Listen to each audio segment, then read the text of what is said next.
Bismillahirrahmanirrahim. Assalamualaikum warahmatullahi wabarakatuh.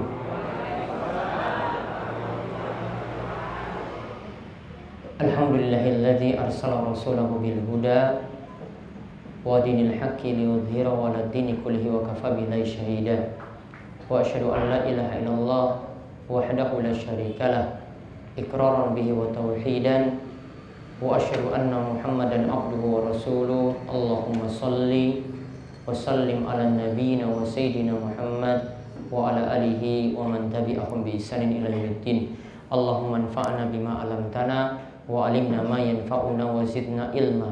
Allahumma inna na'udzubika min ilmin la yanfa' wa min qalbin la yakhsha wa min nafsin la tashba wa min da'watin la yustajabu laha.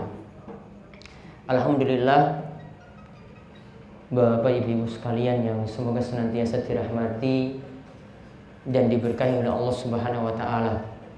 Kita bersyukur atas nikmat yang telah Allah anugerahkan kepada kita sekalian, sehingga di kesempatan malam hari ini kita semuanya dapat berkumpul di rumah Allah Subhanahu wa taala, masjid yang mulia, yang dimana kata Nabi sallallahu alaihi wasallam, wa majtama'a qaumun fi baitin min buyutillah yatluna kitaballah wa yatadarasunahu bainahum illa nazalat alaihimus sakinah wa ghasyiyatuhumur rahmah wa hafathumul malaika wa zakarahumullahu fiman indah. Kata Nabi SAW dalam hadis riwayat Muslim, diriwayatkan oleh Imam Bukhari, tidaklah suatu kaum itu berkumpul di rumah Allah Subhanahu wa taala. Yatluna kitaballah, mereka membaca ayat Al-Qur'an, lalu mereka mengkaji satu dan yang lainnya. Illa nazlat alaihimus sakinah, melainkan ketika itu akan turun ketenangan dan juga akan dilimpahkan rahmat, juga akan dikelilingi oleh para malaikat, dan Allah itu akan menyanjung orang-orang semacam itu di sisi makhluk-makhluknya yang mulia. Mungkin kita termasuk hamba Allah Subhanahu wa taala yang senantiasa mendapatkan rahmat dan limpahan berkah dari Allah Subhanahu wa taala dengan majelis yang mulia ini. Mudah-mudahan kita senantiasa mendapatkan ketenangan dan juga kita dinaungi oleh para malaikat yang mulia di sisi Allah Subhanahu wa taala. Allahumma amin. Sebelum kami lanjut, ya, kami perkenalkan diri terlebih dahulu. Yang kami muliakan takmir masjid ini, Masjid Nurul Falah, Cahaya Kebahagiaan, Nurul Falah, Desa Uwaimital, Gembas, Seram bagian barat. Dan juga hadir kepala desa mungkin di sini, dan juga tokoh-tokoh masyarakat yang ada, dan para jamaah bapak dan ibu-ibu sekalian. Kami memperkenalkan diri, nama kami Muhammad Abduh Tuasikal, asli dari kalau di Maluku ya Maluku Tengah, di Pulau Haruku, tepatnya di daerah yang namanya Ori atau Pilau. Mungkin ada yang pernah dengar, di Maluku Tengah seperti itu. Kami lahir di Ambon, ya, kemudian besar di Jayapura, Papua, kemudian mendapatkan pembelian bibit unggul daerah dari Universitas Gadjah Mada, kemudian melanjutkan kuliah sarjana strata 1 di Universitas Gadjah Mada dari tahun 2002 sampai 2007. Kemudian tahun 2010 sampai 2013 kami menimba ilmu di Arab Saudi dengan mengambil jurusan yang sama. Namun kami juga mendalami agama semenjak kuliah S1 tadi, dan sampai kuliah S2 pun juga menimba ilmu agama dari para kiai, para ustadz yang ada di kota Jogja dan di Saudi Arabia, dari para ulama yang ada atau bermukim di sana. Dan alhamdulillah kesempatan kali ini kami diberi kesempatan untuk hadir di Gemba. Namun yang kami lihat di sini ini tampang wong Jawa. Ini nggak ada yang tampang-tampang wong Ambon, ini nggak ada. Ya, ada yang asli Serang? Asli? Hah? Hah? Wonten? Wonten sing asli tiang Serang? Yang hitam keriting?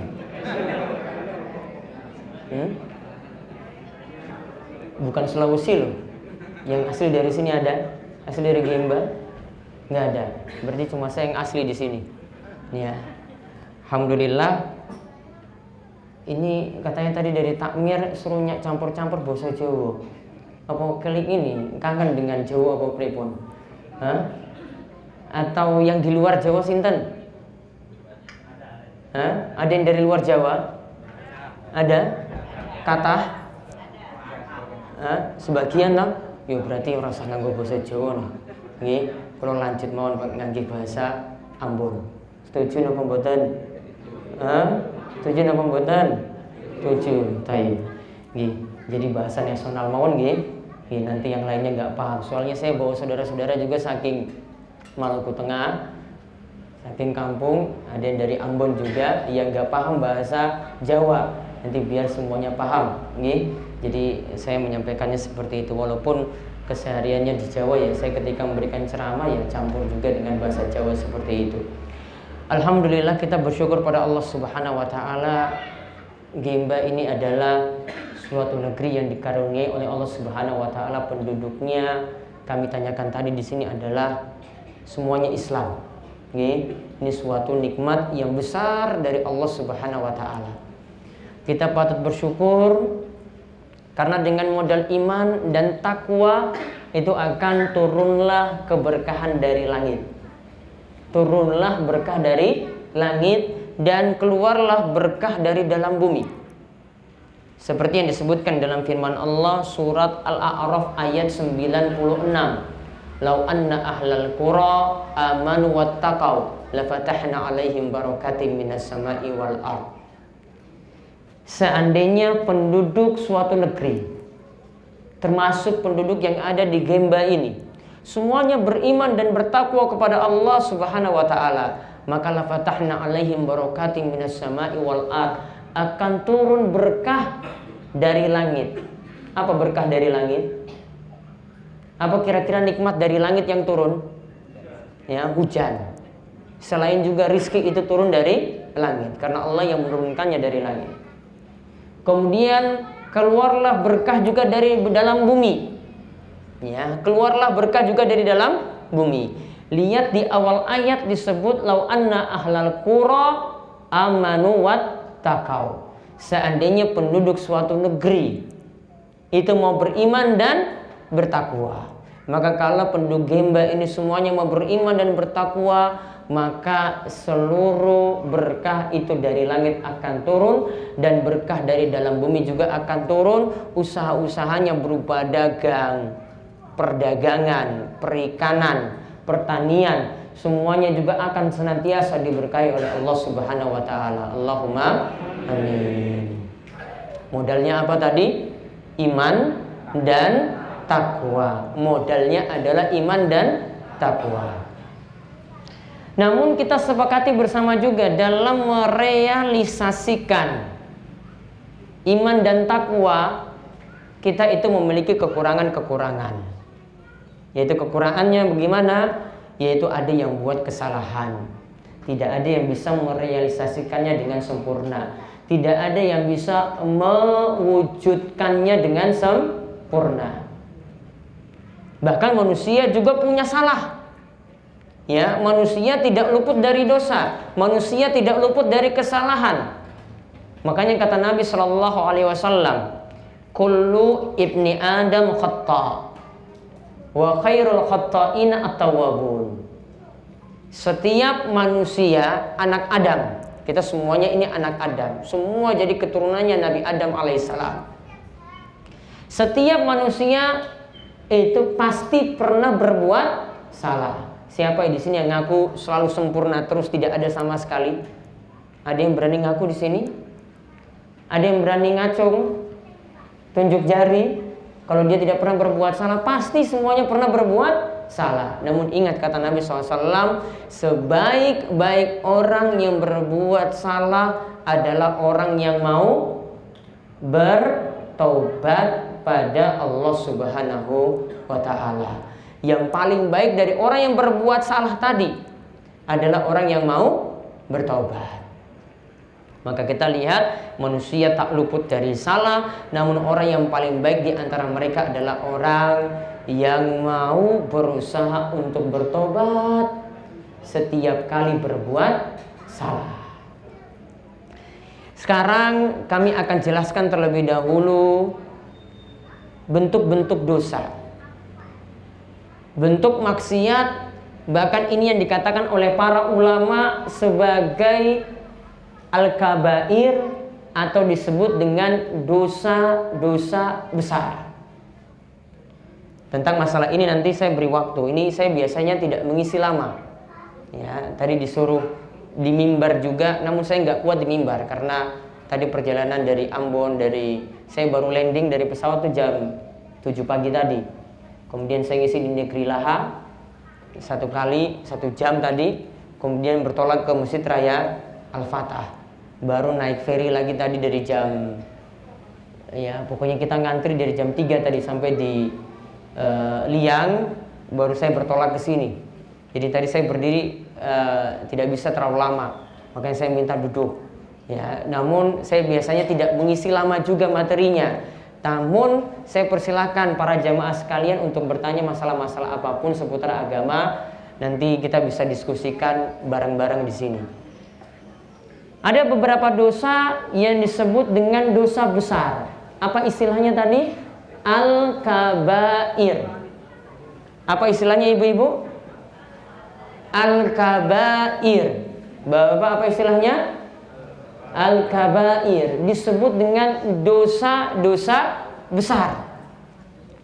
Yang ini di tengah-tengah kita menjadi hal yang biasa, namun ini sebenarnya jadi dosa yang berbahaya. Saya akan sebutkan di sini ada sekitar 5 dosa. Dosa-dosa besar, namun akibatnya ini berbahaya dan dihukumi sebagai dosa besar yang nanti ada hukuman di dunia atau nanti akan mendapatkan hukuman di akhirat. Ingat, di sini ada 5 nanti saya sebutkan. Yang pertama, dosa zina atau selingkuh. Yang pertama dosa zina atau selingkuh. Di Gemba di sini ada terjadi perselingkuhan atau tidak? Hah?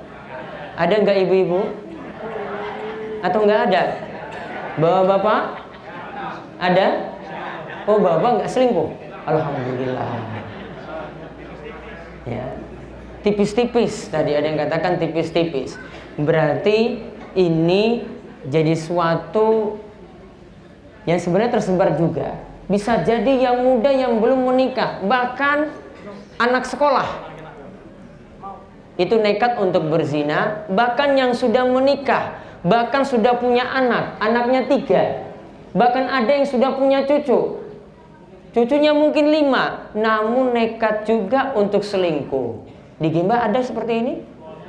Hah? Banyak. Oh, berarti betul di sini jadi dosa yang dianggap biasa di masyarakat. Padahal Allah Subhanahu wa taala itu katakan dalam surat Al-Isra ayat 32. Surat Al-Isra ayat 32. Allah Subhanahu wa taala berfirman, "Wala taqrabuz zina." Janganlah dekati zina. Innahu kana fahisyatan wa sa'a sabila. Sesungguhnya yang namanya zina ini adalah perbuatan yang sangat-sangat keji. Dan yang namanya zina itu adalah sejelek-jeleknya jalan. Orang yang melakukan zina, orang yang melakukan perselingkuhan tidak akan pernah selamat. Kalau di dunia taruhlah tidak ketahuan, di akhirat dapat hukuman.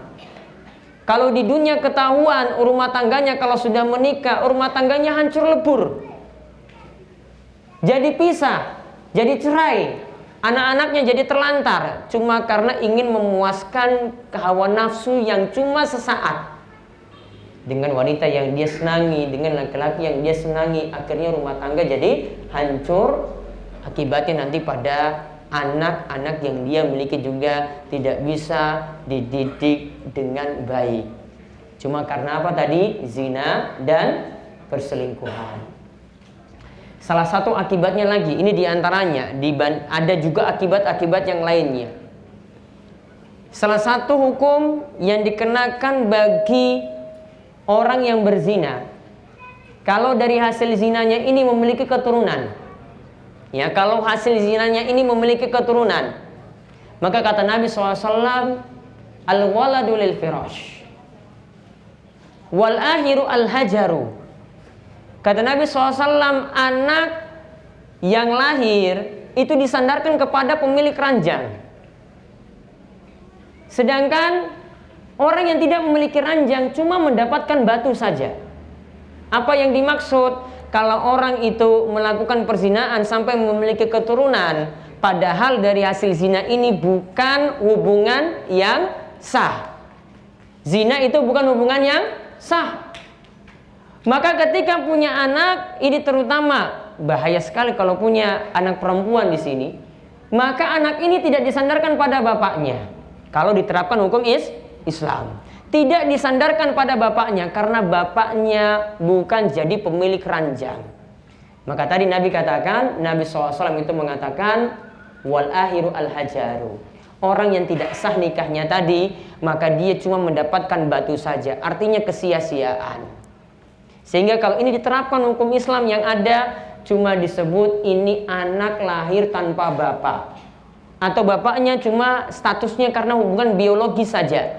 Namun dari sisi hukum Islam yang diterapkan, dia tidak boleh memakai binti fulan, tidak boleh memakai nama binti fulan. Dan namun di sini saya tidak membicarakan tentang hukum yang berlaku di tanah air kita. Namun kalau hukum yang berlaku dalam hukum Islam sejatinya seperti itu.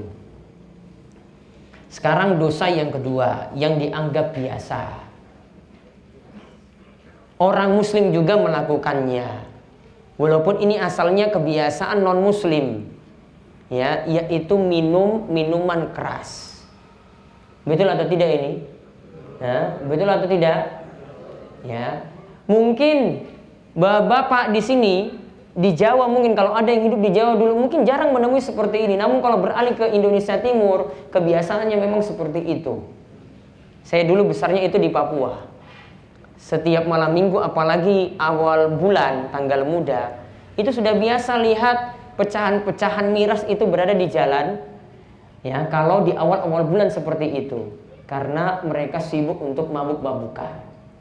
Namun yang terjadi ini bukan hanya kebiasaan non-muslim, namun juga pemuda-pemuda Islam yang beragama Islam, yang ngaku Islam juga terpengaruh dengan hal semacam itu. Mereka meniru non-muslim dalam hal mabuk-mabukan seperti tadi. Padahal tentang mabuk di sini dikatakan oleh Nabi Shallallahu Alaihi Wasallam. Ingat ini baik-baik. Biang keladi dari keonaran, dari kekacauan itu dari minuman keras. Makanya Nabi SAW itu pernah mengatakan al-khamru ummul khaba'is. Yang namanya miras, minuman keras itu adalah induknya kekacauan. Keonaran di tengah masyarakat itu asalnya dari minuman keras. Kira-kira betul atau tidak ini kata Nabi SAW? Betul atau tidak? Betul. Bahkan gara-gara minuman keras ini bisa muncul dosa-dosa yang lainnya lagi. Ada sebuah kisah yang ini diceritakan oleh Utsman bin Affan. Utsman itu katakan bahwasanya ingat Nabi SAW itu pernah mengatakan al-khamru ummul khaba'is. Khamar itu adalah biang keladinya segala macam kekacauan. Dia membawakan kisah, ada seorang yang disebut ahli ibadah, seorang abid. Dia ketika itu dijebak oleh seorang wanita untuk datang bertamu makan di rumahnya. Namun wanita ini sebenarnya ingin bercinta dengan laki-laki tersebut. Ya, wanitanya yo ayu, cantik. Ya, dia ingin berzina dengan laki-laki tadi yang ahli ibadah. Maka dia undang datang ke rumah. Sampai di rumah dia sodorkan 3 hal. Kalau kamu tidak mau melakukan 3 hal ini, saya akan teriak-teriak. Sekarang pintu-pintu rumah saya ini tertutup. Saya akan teriak-teriak, maka kamu nanti akan dituduh telah memperkosa saya. Maka ketika itu wanita ini tawarkan 3 pilihan. Ya, wanita ini tawarkan 3 pilihan. Yang pertama, kita berzina. Yang kedua, ini ada miras. Kamu minum minuman keras tersebut. Yang ketiga, ini ada bayi. Kalau kamu tidak mau bercinta dengan saya, maka bayi ini ya kamu harus membunuhnya. 3 pilihan tadi ya. Yang pertama apa tadi pilihannya? Ya, zina. Yang kedua, minum minuman keras. Yang ketiga, bunuh bayi. Ingat ya urutannya ini ya. Orang ini punya pikiran, ini kayaknya yang ringan. Kita mungkin anggap seperti itu. Kalau zina dosa besar, iya kan? Ya. Kalau bunuh bayi dosa besar atau tidak? Dosa besar. Maka orang kalau ibu-ibu yang dalam keadaan kandungannya itu sudah berisi, asalnya tidak boleh menggugurkan kandungan. Ya, apalagi kalau kandungannya itu sudah di atas 4 bulan. Karena ketika sudah di atas 4 bulan itu sudah ditiupkan roh. Kata Nabi SAW, ketika sudah berusia 120 hari. 120 hari berarti berapa bulan? 120 hari berapa bulan? 4 bulan. Yursalu alaihil malak, maka akan diutus malaikat, kemudian nanti akan diperintahkan untuk wa yu'maru bi arba'i kalimat, untuk menetapkan 4 perkara. Bikat bi rizkihi wa ajalihi, ya, bikat bi rizkihi, maka ditentukan bagaimana rezekinya. Kemudian ditentukan juga bagaimana ajalnya. Kemudian ditentukan juga bagaimana dia bisa bahagia ataukah sengsara. Maka asalnya bunuh bayi, apalagi yang sudah punya ruh, tidak dibolehkan, apalagi bayi yang sudah punya wujud. Maka dia pilih, wah ini juga dosa besar. Dia anggap yang paling ringan apa tadi? Minum minuman keras. Dia minta pada wanita ini, tolong tambahkan zit, tambah. Kemudian dituang itu minuman keras tadi, dituang. Dia minum, wah nikmat sekali, tambah lagi zit, dituang lagi, dia minum lagi. Sampai kalau orang mabuk itu kan biasanya sudah tidak mikir apa-apa lagi. Istrinya sudah tidak dia mikir, keadaan di rumah tidak dia mikir. Kalau pulang ke rumah pun ketemu istri nanti dia pukul, ketemu anak-anak bisa juga dia berantem atau saling adu jotos ketika itu dengan orang yang ada di rumah. Kalau ketemu teman di jalan juga mungkin tidak tegur. Kalau tegur pun juga marah-marah. Iya kan, seperti itu kan? Orang mabuk. Maka sampai kesadarannya itu hilang.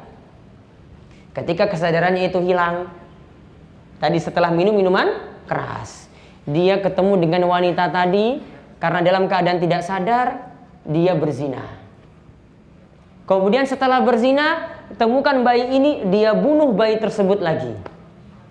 Berarti apa dosanya? Dari yang pertama apa dosanya? Minum minuman keras. Beralih kepada apa? Berzina. Setelah itu beralih kepada apa? Bunuh bayi. Maka apa yang dikatakan oleh Nabi SAW tadi apa? Al-khamru ummul khaba'is. Yang namanya khamr, minuman keras, itu adalah induk atau biang keladi dari berbagai macam keonaran. Memang benar adanya seperti itu. Maka kalau di Gemba ini mau aman, ya, ini kalau ada peraturan atau perda semacam itu dibuat peraturan untuk minuman keras, dibuat ketat, super ketat. Bahkan kalau diizinkan tidak masuk dalam daerah Gemba ini lebih aman, karena pusat kekacauan itu asalnya dari minuman keras. Kalau minuman keras ini hilang, maka kekacauan tidak ada lagi di tempat ini, dan diganti nanti dengan keberkahan dari Allah Subhanahu wa ta'ala. Allahumma amin.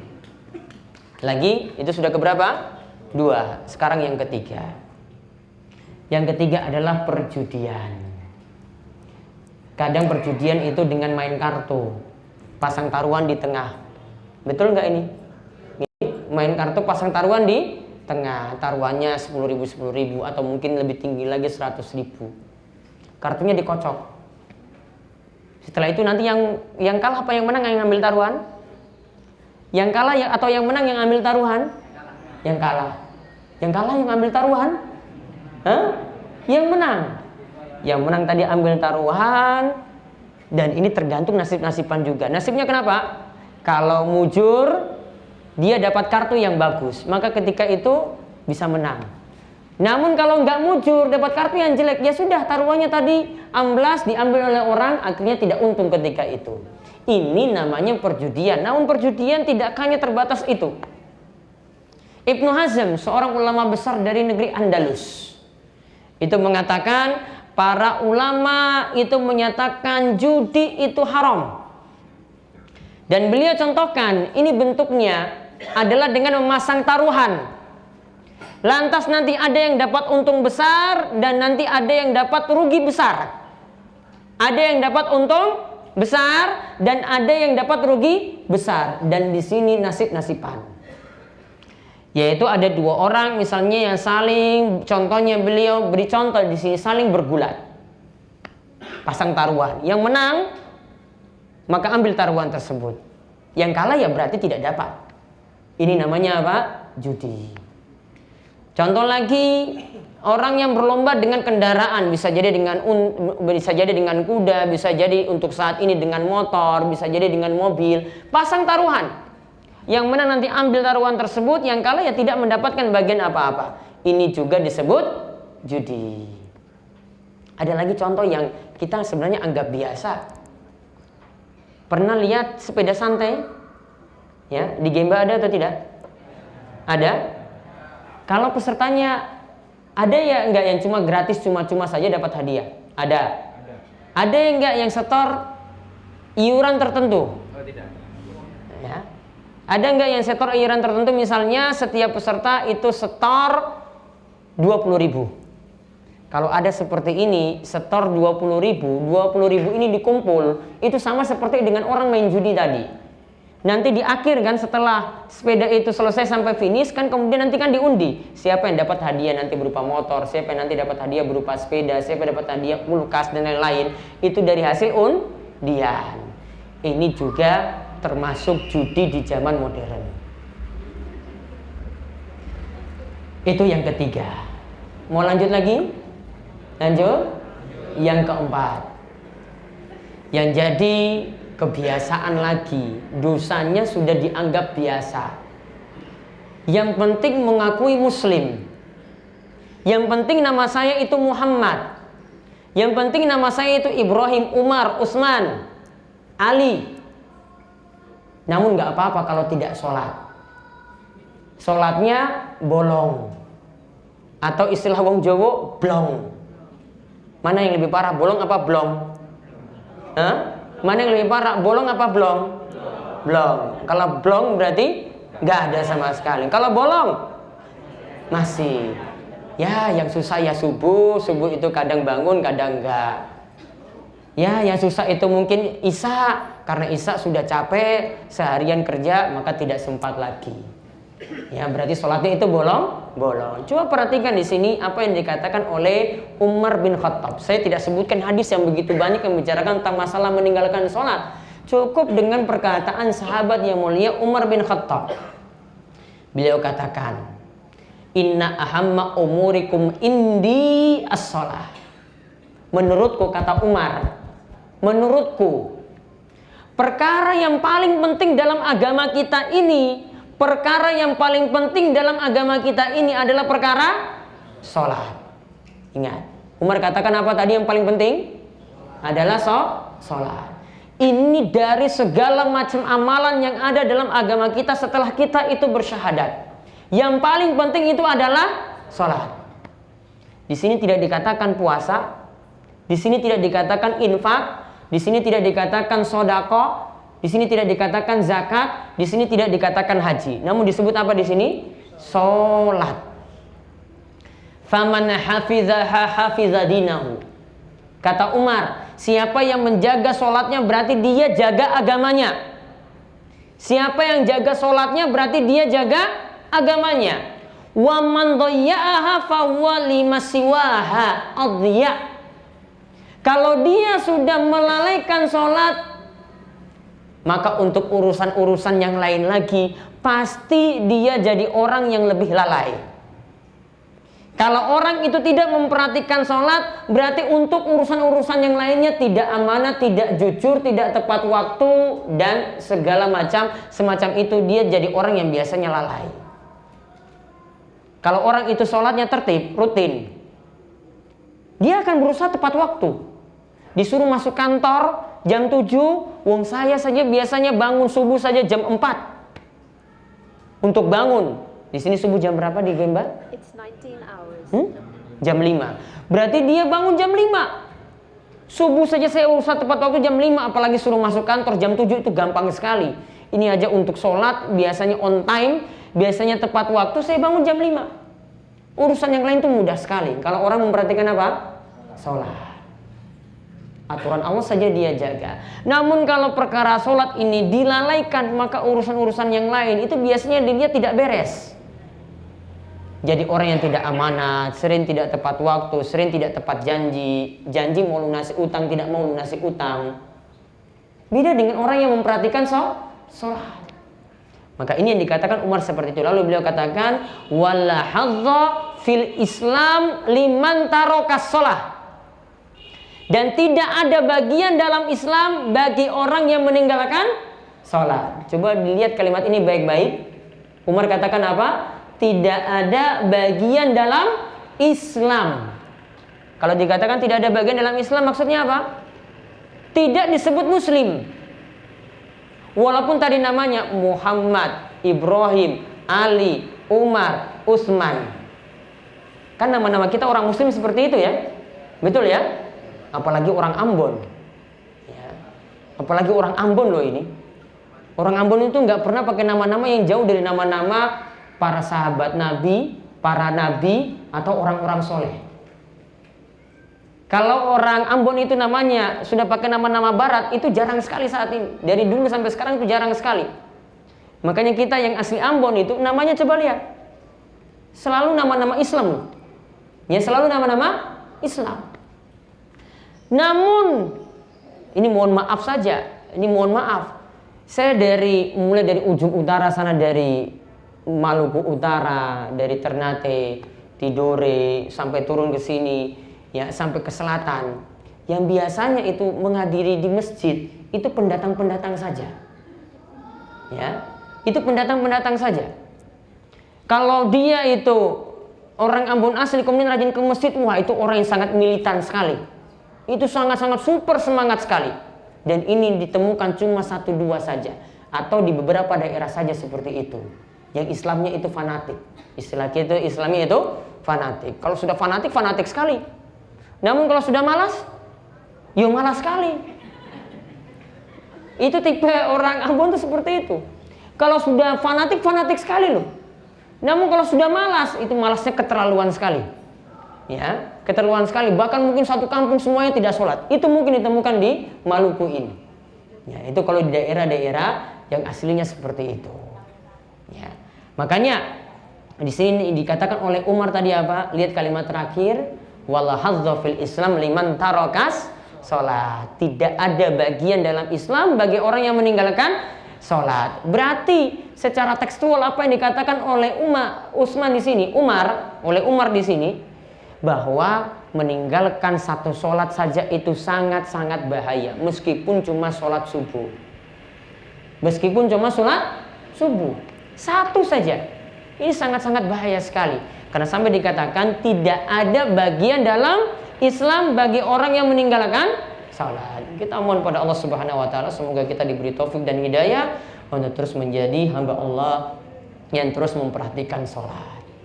Sekarang yang terakhir. Ini sudah setengah jam loh ini. Ya. Yang terakhir yaitu menyekutukan Allah atau disebut syirik. Istilahnya itu disebut syirik. Tentang perbuatan syirik ini Allah Subhanahu wa taala katakan, walau asyraku la habita anhum ma kanu ya'malun. Dalam surat Al-An'am ayat 88. Andai saja mereka itu berbuat syirik, maka amalan mereka yang begitu banyak, sholatnya, puasanya, zakatnya, hajinya, itu bisa terhapus gara-gara berbuat syirik. Syirik itu artinya menduakan Allah. Salah satu contoh adalah kita menduakan Allah Subhanahu wa taala dalam amalan hati. Kita itu kalau bekerja apapun, bukan hanya bekerja, bukan hanya usaha, diperintahkan kita juga untuk tawakal, pasrah, hasilnya diserahkan pada Allah Subhanahu wa taala. Makanya Allah katakan, "Wa may yatawakkal 'alallah." Lanjutannya apa? "Wa may yatawakkal 'alallahi fahuwa hasbuh." Dalam surat At-Tolak ayat ketiga, siapa yang tawakal penuh pada Allah, maka Allah akan mencukupi setiap urusannya. Maka kalau bapak-bapak, ibu-ibu kerja, pasrahkan hasilnya itu pada Allah. Rizki yang beri itu adalah Allah, bukan dari usaha kita. Kita kerja banting tulang mati-matian dari jam 7 pagi sampai jam 4 sore. Kalau Allah itu cuma jatah rizki yang sedikit, tetap rizkinya sedikit. Namun kalau kita kerja walaupun cuma sebentar, cuma 2 jam saja, namun kita banyak pasrah pada Allah. Ya Allah, saya sudah kerja seperti ini. Walaupun cuma kerjanya 2 jam, Allah bisa memberikan limpahan rizki kepada kita. Maka kita diperintahkan untuk tawakal penuh pada Allah. Salah satu contoh yang tidak punya tawakal penuh, ini mudah-mudahan ada pedagang-pedagang di sini. Kayaknya saya lihat toko-toko banyak. Berarti banyak yang jadi pedagang, banyak yang punya warung, banyak yang punya toko. Tolonglah untuk cari rizki itu tidak usah pakai penglaris-penglaris. Paham penglaris-penglaris? Paham? Apa penglaris-penglaris? Hah? Mbah? Pekatan-pekatan. Apa bentuknya? Ini macam-macam loh bentuknya ini. Kadang yang beri ini bukan hanya dukun, namun yang beri ini seorang kiai. Mohon maaf, seperti ini bentuknya mau tulisan Arab, bentuknya itu seperti raja, bentuknya itu jimat. Kalau tujuannya untuk melariskan dagangan, ini tidak diajarkan dalam ajaran kita, tidak diajarkan dalam ajaran Islam. Nabi SAW itu lihat ada sahabat yang pakai jimat, cuma tujuannya biar tidak kena penyakit. Dia lihat dia pakai kalung, pakai gelang. Nabi tanya, "Mahadhi, apa ini?" Dia katakan minal wahina. Ini untuk mencegah penyakit wahina. Dia punya penyakit yang kalau tidak pakai ini bisa kena. Padahal ini tidak terbukti loh ini. Tidak terbukti secara ilmiah, tidak terbukti secara eksperimen. Dia cuma sekedar pakai saja. Nabi SAW katakan inziha. Lepas itu kalau engkau tidak melepasnya dan engkau mati, ma'aflah ta'abadan. Engkau akan nanti di akhirat tidak akan mendapatkan kebahagiaan apa-apa. Engkau tidak akan mendapatkan kebahagiaan apa-apa kalau masih pakai jimat, kalau masih pakai raja, kalau masih pakai penglaris. Maka untuk mengelariskan dagangan bukan dengan jimat atau raja seperti itu. Bagaimana caranya mengelariskan dagangan? Ada yang jual soto di sini? Ada soto di sini?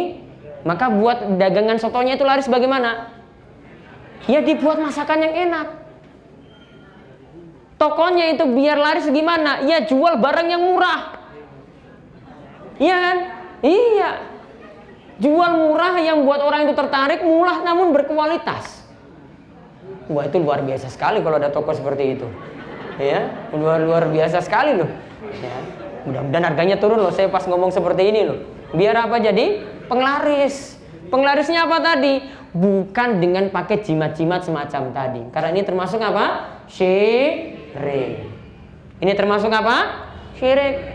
Kita pasrah tawakal pada Allah, jualan-jualan, dagang-dagang, buka warung, buka toko.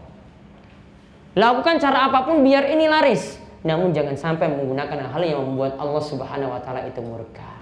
Kesimpulannya berarti ada 5 hal yang ini dianggap biasa. Yang pertama tadi apa? Zina, selingkuh. Yang kedua, minum minuman keras. Yang ketiga, judi. Yang keempat, meninggalkan sholat. Yang kelima, syirik. Berarti kalau ingin selamat, berarti jangan selingkuh, jangan berzina. Yang kedua tadi, tinggalkan minuman keras. Termasuk juga yang punya toko, tolong tidak jual minuman keras. Ya, tolong tidak jual minuman keras. Karena Nabi SAW pernah melaknat dalam hadis.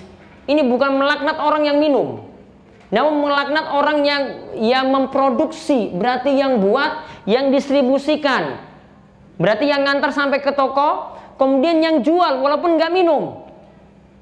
Sampai pada ada bartender istilahnya. Bartender kan biasanya di bar, ya kan? Suruh nambah, ayo mas tuangkan lagi tambah. Itu namanya bartender. Ini pun kena laknat. Ya, ini pun kena laknat. Maka hati-hati, jangan sampai buka toko warung yang jual miras semacam ini. Jauh dari rahmat Allah Subhanahu wa taala, karena dapat laknat itu artinya jauh dari rahmat Allah. Berarti juga kalau ingin selamat, mengerjakan sholat secara rutin dan juga meninggalkan berbagai macam kesyirikan. Moga-moga Allah terus memberikan berkah kepada kita, mengaruniakan negeri kita negeri yang penuh berkah, negeri Gemba dan juga Indonesia secara keseluruhan itu mendapatkan keberkahan Allah Subhanahu wa taala. Kalau kita mau beriman dan mau bertakwa kepada Allah Subhanahu wa taala dengan sebenar-benarnya takwa. Ya? Itu saja ya? Baik. Itu saja, ada kurang lebihnya kami mohon maaf. Mudah-mudahan penuh manfaat bagi para jamaah semua yang hadir. Allah mendatangkan keberkahan dan mudahkan semua urusannya. Rizkinya diberkahi oleh Allah Subhanahu wa taala dan Allah mengangkat dari segala kesulitan yang ada, dan mudah-mudahan kita senantiasa istiqomah dalam ilmu, amal dan di atas iman. Itu saja yang kami sampaikan, mudah-mudahan bermanfaat. Wabillahi taufiq wal hidayah wa ridha wal inayah. Assalamualaikum warahmatullahi wabarakatuh. Nah, itulah video-video Darus Sholihin TV. Dukung Darus Sholihin dan jangan lupa subscribe videonya biar mendapatkan ingatan terus setiap hari.